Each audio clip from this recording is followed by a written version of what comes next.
God bless America. Hello, everybody. Talk Radio Protege here with your video of the evening. Thank you all so much for joining me for this Protege program. The inspiration, I suppose, for this video comes from a Bloomberg article titled Republicans Struggle to Make Tax Cuts a Winning Election Issue. There's a lot to be said there's a lot that is said in this article, but I want to zero in on one thing. And that's from a section titled Higher Premiums. This section specifically targets the race between Ted Cruz and his Democratic opponent. And the opponent is cited as saying the tax law's repeal of the individual mandate tax penalty that started under the Affordable Care Act will lead to higher health care premiums. And I want to talk about this for two reasons. Number one, when they passed Obamacare, they told us that premiums were going to go down, that we were going to save money, that we could keep our doctor and keep our plan and all that stuff. So clearly, Democrats don't know what causes higher premiums. They think they do, but they don't, because O'Rourke, the opponent of Ted Cruz, thinks that forcing people to buy health care is going to decrease premiums, and allowing people to no longer buy health care is going to increase premiums. And I wanted to illustrate how supply and demand works with this video. I think that it is something that cannot be talked about enough, and I think this is an excellent opportunity to do just that. So I have an illustration for you, and let me get a little tool out here. What we have here is the supply and demand graph, or a graphic illustration of supply and demand, I guess I should say, with demand on the x-axis, supply on the y-axis. It doesn't really matter. What matters is this field right here. This is what I call the pricing gradient. In the top left, you have high supply, low demand, which means you're not going to be able to charge a lot for your product. In the bottom right, you have high demand, low supply, in which you are able to charge a lot of money for your product. Now, I think it is worth noting that most products have what I call a base cost. These products must cost at least this much in order for the company that is producing the product, whether it be a physical product like an article of clothing or a phone or a service like health insurance or engineering consulting. And the base price of goods and services generally goes up because of something called inflation. The short version of inflation is that as time goes on, more and more cash is added to the economy. And as more cash is added to the economy, the goods and services do not increase at the same rate. Therefore, the value of the goods and services increases, meaning that your dollar is worth less. It's called inflation because prices go up. And prices go up because of the reasons that I just told you. Now, don't want to do that. Now, let's talk about the pricing gradient. All other take inflation, take base price, and set it to the side. Supply and demand governs how things are going to be priced based on how much supply of a substance you have and how much demand for that product there is. As I pointed out earlier, in the top left corner where there is high supply and no demand, the relative price, so you need to charge your base price so that you can recover the cost that it took to produce the good or service. And if there is a high supply and no demand, you may not even be able to sell your good or service at the recoverable cost. That's why some things go on sale for ridiculous percentages off, because there is no demand for those goods or services, and there is enough supply that it just needs to be gotten rid of. In the bottom right corner, then, you have very little supply and very high demand.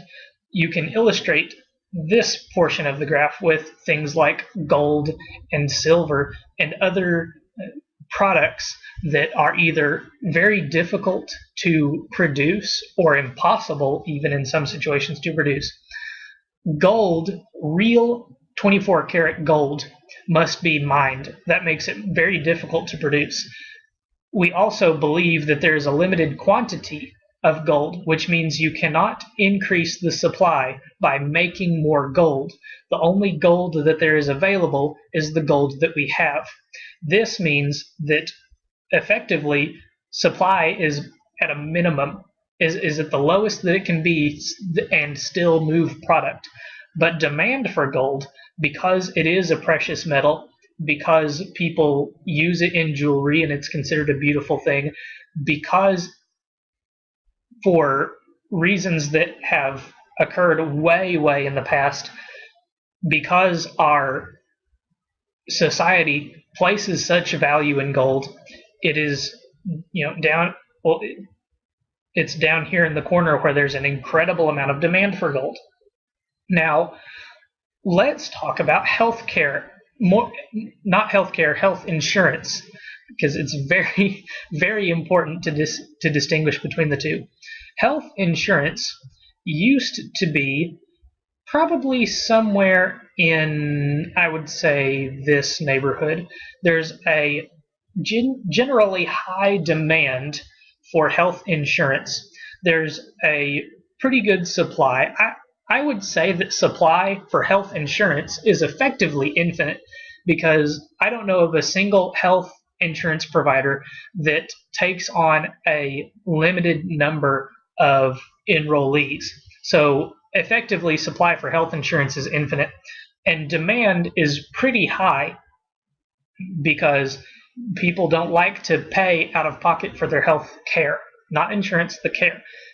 People don't like to go to the doctor and have to pay $300 for health care when I could pay $40 or $50 a month just in case I ever need to go to the doctor. Now, this has done some other things to the pricing of health care, not health insurance, health care, but that's a topic for a different video. What Obamacare did two things. The first thing that it did, as talked about in the article earlier, the first thing that Obamacare did was mandate that people buy health insurance. Now, what does a mandate do to demand? Let us suppose that there was a service for, this is a real example that actually happened. Let us suppose there is a service for a butcher to come to a ranch and collect a cow that has died of natural causes and remove that cow from the ranch. It used to be that the butcher would come and would pay the rancher for the carcass of the cow, because the butcher got value out of the cow. The rancher had no need for the cow, so it was profitable for the rancher to take money for the cow and allow the butcher to take the cow off of his property, the deceased cow.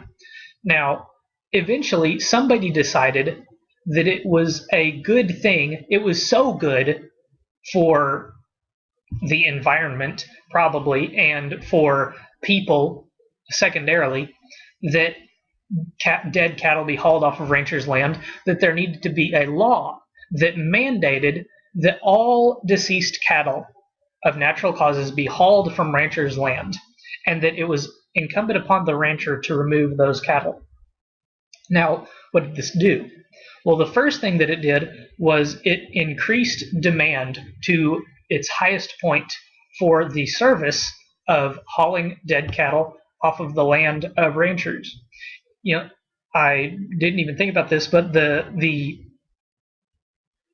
service of hauling dead cattle off of land used to be way over here, where the butcher was, like I said, having to pay ranchers to come and haul those cattle off.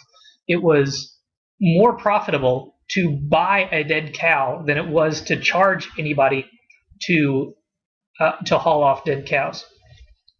But because a mandate came down from the government that all ranchers had to have their dead cattle hauled off and proactively hauled off, that pushed the demand for the service of hauling dead cattle off from zero to infinity. And this meant that butchers eventually stopped paying to come haul cattle off and eventually started charging the ranchers to come and haul their cattle off. Why? Because demand was now infinite. It was now mandated that ranchers must have their dead cattle hauled off their property. So the butchers started charging people. If you have to do this, why should I pay you? Why don't you pay me? Because you need me to come and haul your cattle off. Previously, the relationship was, I want your cow and you don't need it. So I want to take it off your hands. Here's something for your trouble. Then the relationship became, you need me to come and take that cow from your land or you're going to be fined by the government. So instead of paying the government, pay me. That's how the relationship evolved. And I just realized that I was not looking at the computer screen that whole time, so I apologize if my voice went weird there. But getting back to health insurance, I figure that supply was decent, demand was pretty high for health insurance. Now, what did Obamacare do? Again, it pushed demand to infinity. From wherever it was along here, it definitely wasn't at zero. It was, somewhere in this neighborhood. Supply was, again, there. It was fairly plentiful, but not, it was effectively infinite, but not really. It took demand and pushed it to the maximum, which is going to cause costs for or price for health insurance, not necessarily cost, but price to go up. There's a couple of other things that Obamacare did. The first thing that it did was it demanded that people previously considered uninsurable be insured. This caused the cost of providing health insurance to go up, which is the base price. That base price that we talked about earlier, that caused a base price for health insurance to go up because the cost of providing health insurance has now gone up. The other thing that Obamacare did, I believe this is the third and final factor that caused the tremendous inflation in price of health insurance, was that Obamacare limited the types of health insurance plans that could be offered. You had to have specific items on your health insurance plan. That meant that there were previous health insurance plans that were no longer allowed under the law, and this drove supply down. Another way that Obamacare drove supply down was by disallowing insurance companies to sell insurance across state lines. So when you previously had a health insurance company based in one state that was offering health insurance coverage to other states, that option is now taken away from the out-of-state purchasers, further driving supply down. So now we have demand driven to infinity by the mandate that all Americans must purchase health insurance, and supply driven from its previous location of, plentiful but not infinite to much, much less than that. And with that notification that my battery is running low, that's going to draw a conclusion to this video. I hope that you have all enjoyed. I hope that you will leave a like, hit subscribe, and the bell for notifications if you want to see more content like this. Make sure that you come back for our tomorrow's reports. I'm planning on having 2 videos up, one around between 12 and 2, and the other in the evening. So thank you again so much for watching. Come back next time. Until then, good night and God bless.